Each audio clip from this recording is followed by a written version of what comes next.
These 5 words would become the last thing 17-year-old Emma Matthews heard before her life changed forever. But here's what makes this story truly terrifying. The call wasn't coming from outside the house. It was coming from inside. From a phone that had been disconnected for 20 years. It was a typical Friday night in the suburban neighborhood of Maple Street. Sarah and Michael Henderson had hired Emma to babysit their 2 children, 7-year-old Lily and 5-year-old Tommy, while they attended a company dinner across town. Emma had babysat for the Hendersons dozens of times before. She knew the routine. Bedtime at 8. No sugar after 7. And absolutely no going into the basement. The Hendersons had always been firm about that last rule, though they never explained why. Emma arrived at 6:30, just as the sun was setting. The Henderson house was a beautiful Victorian-style home, built in the early 1900s. It had character, as Sarah Henderson always said. High ceilings, creaking floorboards, and rooms that seemed to go on forever. Emma had always found it charming during the day. But at night, when shadows stretched across the hallways and the old house settled with groans and whispers, it felt different. Felt like the house was breathing. The evening started normally enough. Emma made mac and cheese for dinner, played board games with the kids, and by 8:15, both Lily and Tommy were tucked into their beds upstairs. She read them a story about a brave knight and a friendly dragon, kissed them good night, and quietly closed their bedroom doors. The house fell into a comfortable silence. Emma headed back downstairs to the living room, settled onto the couch, and pulled out her phone to scroll through social media. That's when the landline rang. Emma looked at the old rotary phone sitting on the side table. She hadn't even realized the Hendersons still had a landline. Who even used those anymore? The phone rang again, its shrill bell cutting through the silence of the house. Emma hesitated, then picked up the receiver. "Henderson residence," she said politely. Silence. "Hello." Emma tried again. Heavy breathing. Slow and deliberate.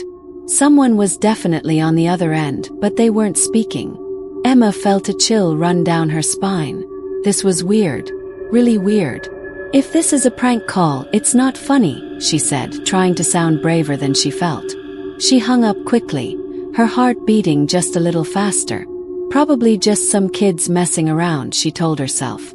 Nothing to worry about. 10 minutes passed. Emma tried to focus on her phone, but she couldn't shake the uneasy feeling settling in her stomach. The house suddenly felt too big, too empty. Every creak of the floorboards made her jump. Then the phone rang again.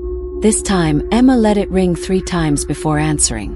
Part of her wanted to ignore it completely, but what if it was the Hendersons checking in? "Hello. Have you checked the children?" The voice was barely a whisper, raspy and cold. It sent ice through Emma's veins. "What? Who is this?" Emma demanded, but the line went dead. Her hands were shaking now. This wasn't funny anymore. This was sick. She quickly pulled out her cell phone and called Sarah Henderson. "Hi Emma, is everything okay?" Sarah's cheerful voice was a relief. "Mrs. Henderson, has anyone else called the house tonight? Someone just called asking if I've checked on the kids, and it was really creepy." There was a pause.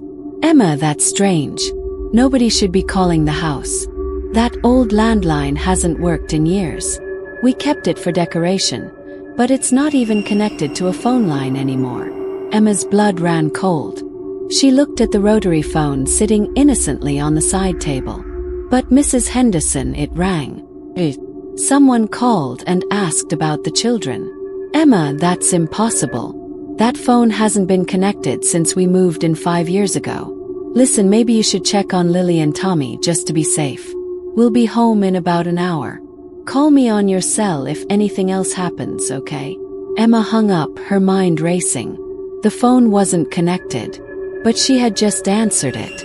She had heard someone breathing, heard that terrible whispered question. She stood up, forcing herself to move. She needed to check on the kids. The staircase to the second floor suddenly looked impossibly long. Every step creaked under her feet, echoing through the silent house. The hallway upstairs was dark except for a small nightlight plugged into the wall. Emma walked quickly to Lily's room and carefully opened the door. The little girl was fast asleep, her breathing soft and steady. Emma exhaled with relief and closed the door. Tommy's room was next. Emma pushed open the door and froze. Tommy's bed was empty. The blankets were thrown back, and the window was open, curtains billowing in the cold night breeze. Panic exploded in Emma's chest. "Tommy!" she called out, trying not to scream. She ran to the window and looked out, but saw nothing in the dark backyard below. "Tommy, where are you?" "I'm right here." The small voice came from behind her. Emma spun around to find Tommy standing in the doorway, rubbing his eyes sleepily. Relief flooded through her so intensely she almost collapsed. "Tommy, you scared me. Why is your window open? Why aren't you in bed?" "The man told me to open it," Tommy said matter-of-factly. Emma's relief instantly transformed back into fear.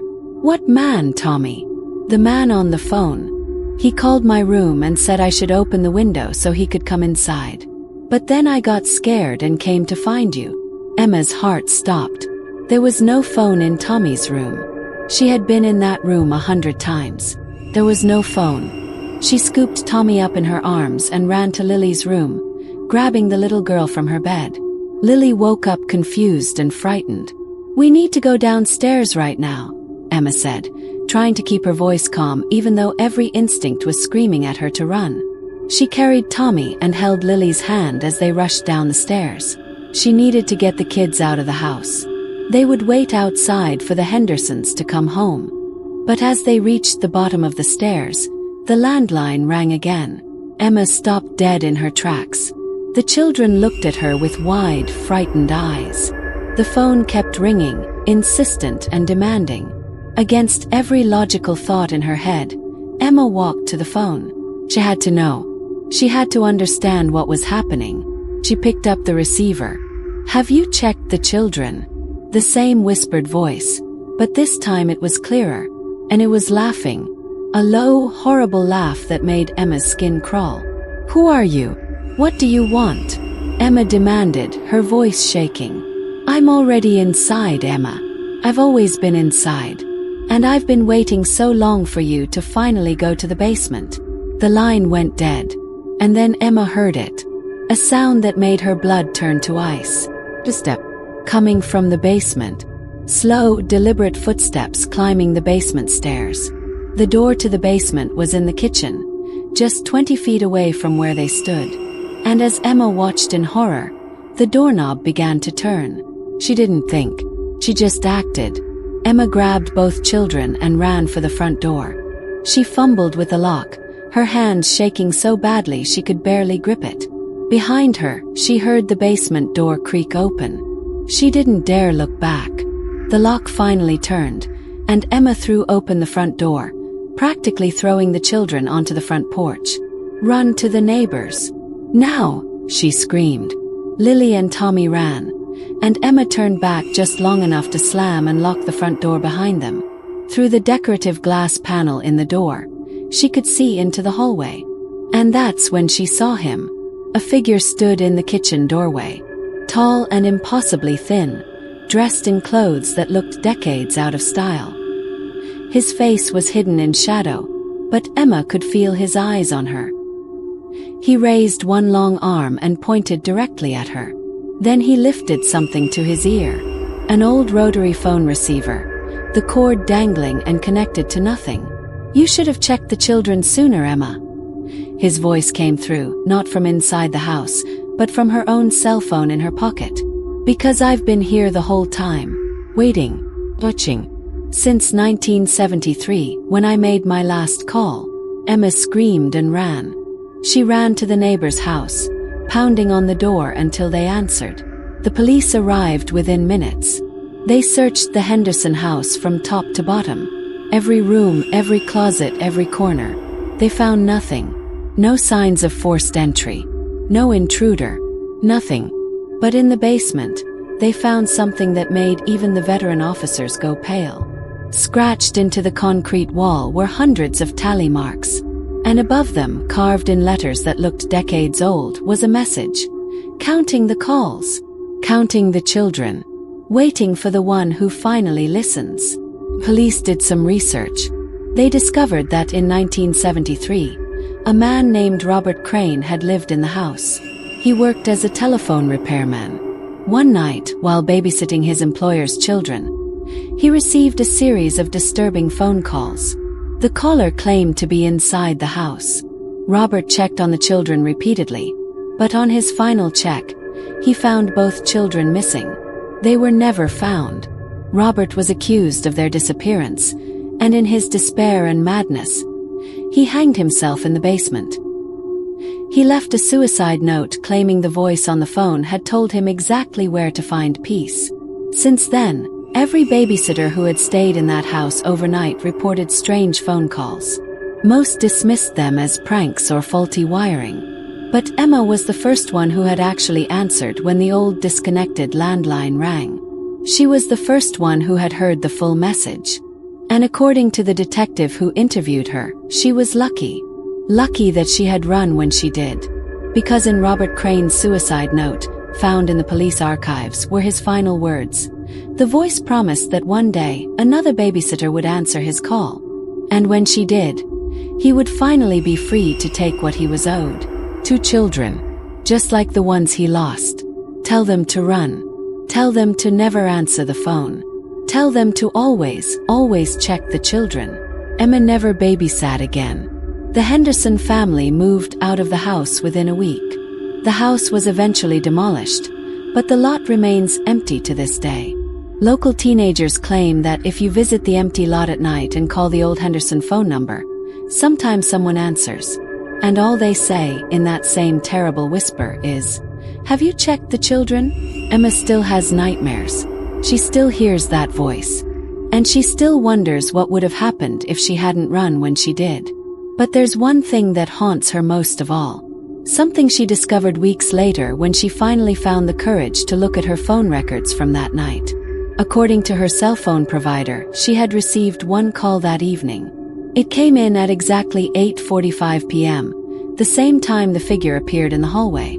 The call lasted 17 seconds, just long enough for someone to whisper a warning. But here's what made Emma's hands shake when she saw it. The call came from her own number. She had called herself, or something using her identity had called her, from inside the house, from the basement, from a place where time worked differently, where a tormented soul from 1973 could reach across decades to fulfill a terrible promise. The police closed the case as an attempted break-in with no perpetrator found. But Emma knows the truth. And now, so do you. So tonight, before you go to sleep, maybe check your doors. Check your windows. And if your phone rings in the middle of the night, especially if it's an old landline that shouldn't work, maybe don't answer it. Because the question isn't whether the call is coming from inside the house. The question is, will you check the children before it's too late?